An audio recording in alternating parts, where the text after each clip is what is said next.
Hello friends, कैसे हो आप सभी। स्वागत है आपका इंडियन ज्योग्राफी की इस क्लास में।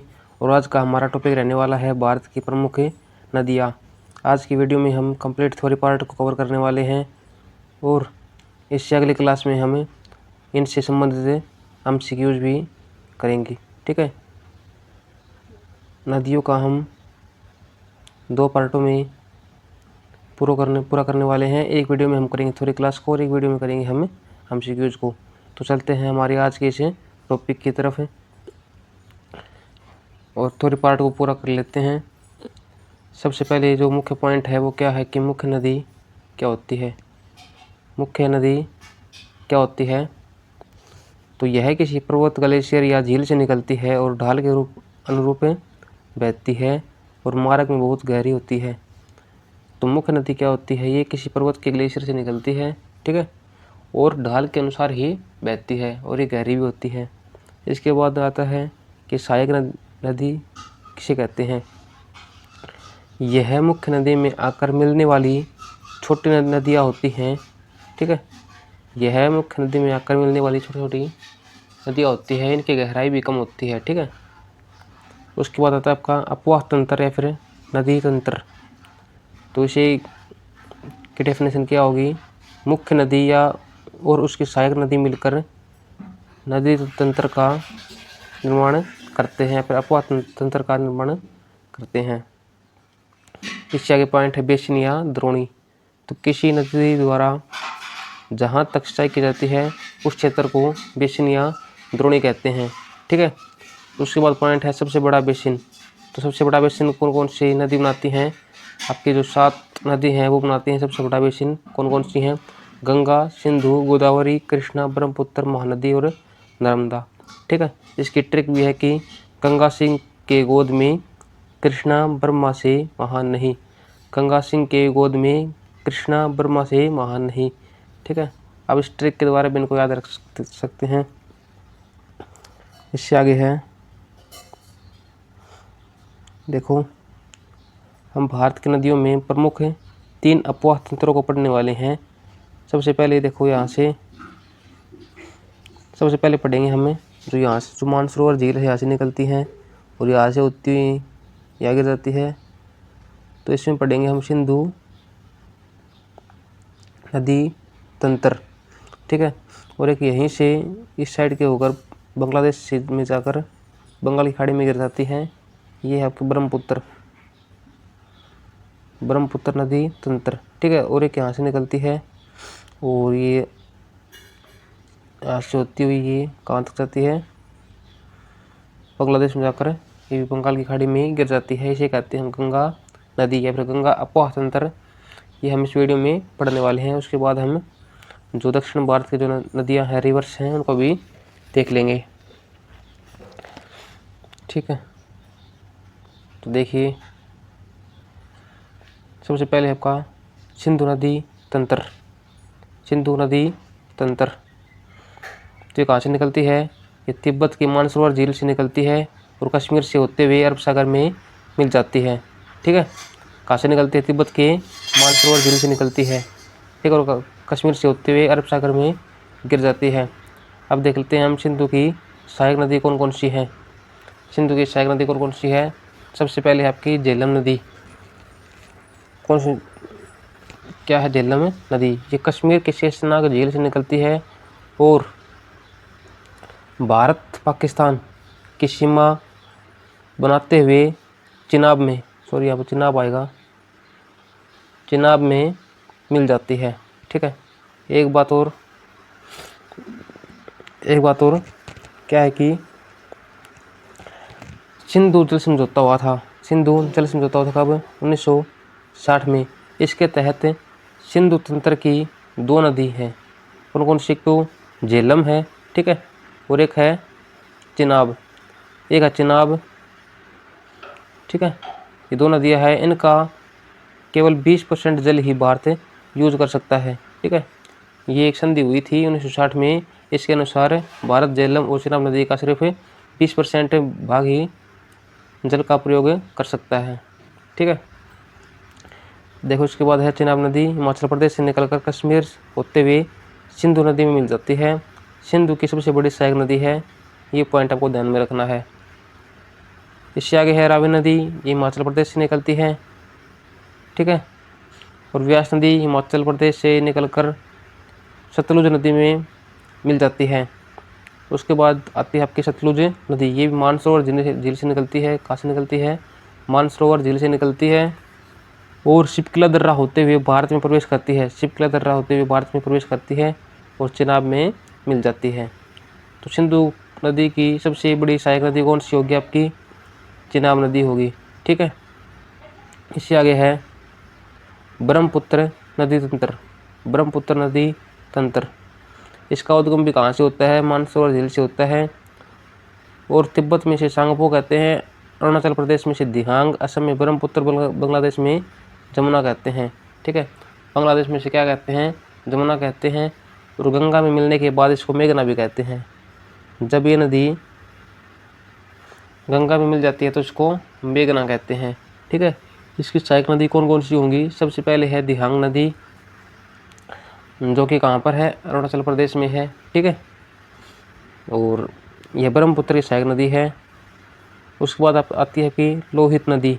लोहित नदी, इसको हम खूनी नदी भी कहते हैं। क्या कहते हैं? खूनी नदी भी कहते हैं, ठीक। और बराक और तिस्ता ये ब्रह्मपुत्र की सहायक नदी हैं, ठीक है। इसके अलावा एक और रह गई, वो कौन सी? सबरनासरी,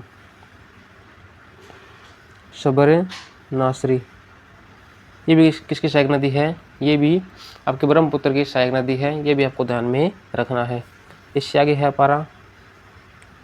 आगे है गंगा नदी तंत्र।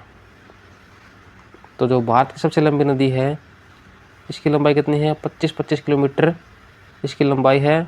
2008 में राष्ट्रीय नदी घोषित किया किसको? गंगा नदी को, ठीक है। और इसमें क्या और क्या खास होता है कि इसमें इसका जल एकदम शुद्ध माना जाता है। क्यों? क्योंकि इसमें बैक्टीरियाफेज जीवाणु पाया जाता है। बैक्टीरियाफेज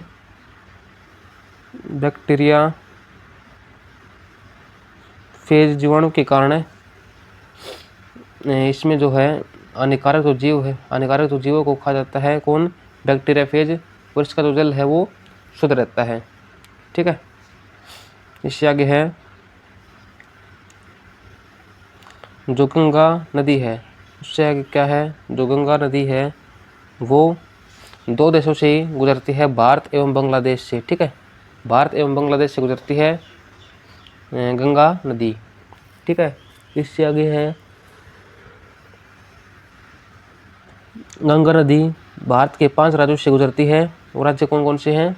आपका ऊपर से है उत्तराखंड, उत्तर प्रदेश, बिहार, झारखंड और पश्चिम बंगाल। कितने हो गए? 5। उत्तराखंड, उत्तर प्रदेश, बिहार, झारखंड और पश्चिम बंगाल, इन राज्यों से आपकी गंगा नदी गुजरती है। अब इसके बाद भी पॉइंट आता है कि दाहिने किनारे पर मिलने वाली नदियाँ, यानी कि जो गंगा नदी है उसका जो दाएं किनारा है, दाएं तरफ जो तट है, उसमें मिलने वाली नदी है कौन कौन सी है? यानी कि अब बात करने वाले हैं अब इनकी सहायक नदियों को। सहायक नदी कौन कौन सी है? देखो, सबसे पहले है आपकी यमुना नदी है। ये बंदरपुर हिमालय से निकलती है और सबसे लंबी सहायक नदी है। तो सबसे लंबी सहायक नदी कौन सी है आपकी गंगा की? वो है यमुना, ठीक है। यमुना नदी है। अब उसके बाद में बात आती है नंबर 2 पर कौन सी है? लूनी, फिर है बनास। ये यमुना की सहायक नदी है, ठीक है। अब उसके बाद क्या है? चंबल नदी। कौन सी है? चंबल नदी। इसकी सहायक जो नदी है वो क्षिप्रा है। चंबल की सहायक नदी कौन सी है? क्षिप्रा है। ये विंध्याचल के उत्तरी ढाल से निकलकर यमुना में मिल जाती है, ठीक है।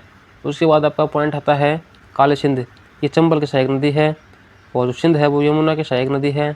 बेतवा केन सोन ये भी किसकी सहायक नदी है? यमुना की है।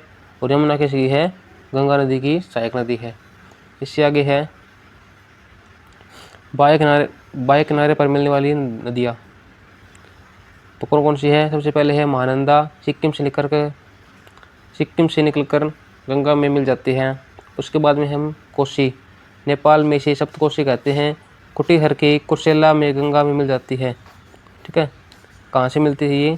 कुटीहर के कुर्सेला में मिल जाती है। उसके बाद है गंडक नदी, ये नेपाल से निकलकर सोनपुर में गंगा में मिल जाती है। ठीक है, नेपाल से निकलती है ये, और कहाँ पर मिल जाती है? सोनपुर में मिल जाती है। और इसके अलावा देखो, जो कोसी नदी है इसको बिहार का शोक भी कहा जाता है, बिहार का शोक। और इसका अन्य नाम क्या होगा? इसका अन्य नाम होगा एक सप्तकोशी कहते हैं इसे, और इसे विश्वासघाती नदी भी कहते हैं, विश्वासघाती नदी भी कहते हैं किसको? कोसी नदी को। ठीक, अब इसके बाद है आपकी गंडक नदी, मैंने आपको बता दिया है। फिर है घाघरा, घाघरा नदी नेपाल से निकलकर छपरा में गंगा में मिल जाती है, इसे सरयुग भी कहते हैं। उसके बाद है आपकी गोमती और शारदा नदी। फिर है रामगंगा, हुमायूं हिमालय से निकलकर कन्नौज में गंगा में मिल जाती है। इसके तट पर कॉर्बेट राष्ट्रीय उद्यान है। तो कॉर्बेट राष्ट्रीय उद्यान कहाँ पर है आपका? उत्तराखंड में है। ठीक है, जिम कॉर्बेट। इससे आगे है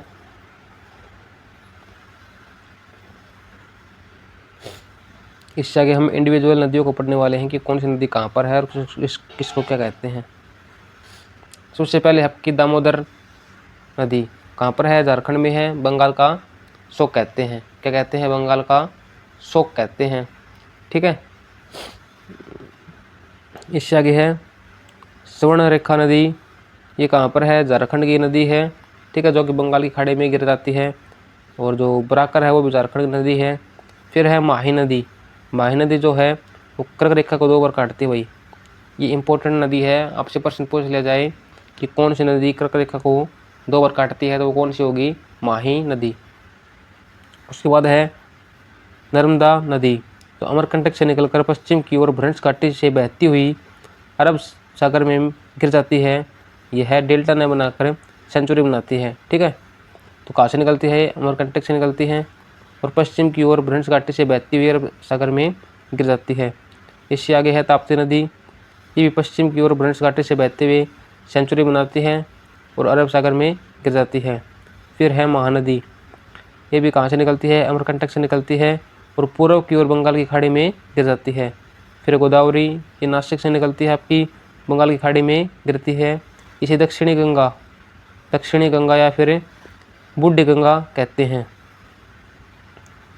इससे अगला पॉइंट है हमारा पेनगंगा नदी, तो जो पेनगंगा, वर्धा, इंद्रावती और भीमा, तो 4 नदियां हैं वो गोदावरी की सहायक नदियां हैं। ठीक है, फिर है कृष्णा, ये महाराष्ट्र के महाबलेश्वर से निकलती हैं, और जो तुंगभद्रा है वो कृष्णा की सहायक नदी है। कावेरी है वो दक्षिणी भारत की गंगा, इसको कहते हैं कावेरी नदी को। ठीक है, ये कर्नाटक के ब्रह्मगिरी पर्वत से निकलती है और बंगाल की खाड़ी में गिर जाती है। जो कावेरी जल विवाद है वो किसके बीच में है? कर्नाटक और तमिलनाडु के बीच में क्या है? कावेरी जल विवाद भी है। उसके बाद में अगला पॉइंट है आपका पेरियार नदी कहाँ पर है? केरल में है। ठीक है, जो केरल की नदी जो पश्चिम में जाती है। बेगाई, भारत की सबसे दक्षिण नदी कौन सी? सबकी बेगाई, ये भी आपको ध्यान में रखना है। इसके अलावा आपको कुछ पॉइंट याद रखने हैं गंगा नदी के बारे में और भी। वो क्या है कि जहाँ पर ये नदियाँ मिलती हैं आपस में, उन स्थानों को क्या कहते हैं वो आपको ध्यान में रखने हैं। तो सबसे पहले है भागीरथी और अलकनंदा। भागीरथी और अलकनंदा जहाँ पर मिलती है उसे हम कहते हैं क्या? देवप्रयाग कहते हैं। मंदाकिनी और अलकनंदा मिलती है उसे हम कहते हैं उधर रुद्रप्रयाग। और जो पिंडर और अलकनंदा मिलती हैं उसे कहते हैं कर्णप्रयाग। तो और धौलीगंगा और अलकनंदा जहाँ पर मिलती है उसे कहते हैं विष्णुप्रयाग। ठीक है, तो ये पॉइंट आपको ध्यान में रखने हैं। और इससे अलावा जो पॉइंट बच गए जो कि इम्पोर्टेंट एग्जाम की दृष्टि से, वो हम क्वेश्चनों के माध्यम से अगली क्लास में कर लेंगे। ठीक है, आज जो मेन पॉइंट थे वो मैंने आपको बता दिया है। इससे अलावा जो नदियों के जो उपनाम होते हैं, इनकी लंबाई होती है, ठीक है, कहाँ से बहती है, ये हम क्वेश्चनों में कवर करने वाले हैं। तो आज की क्लास में हम कितना ही करेंगे। मिलते हैं नेक्स्ट क्लास में इनकी MCQs के साथ। ठीक है, धन्यवाद।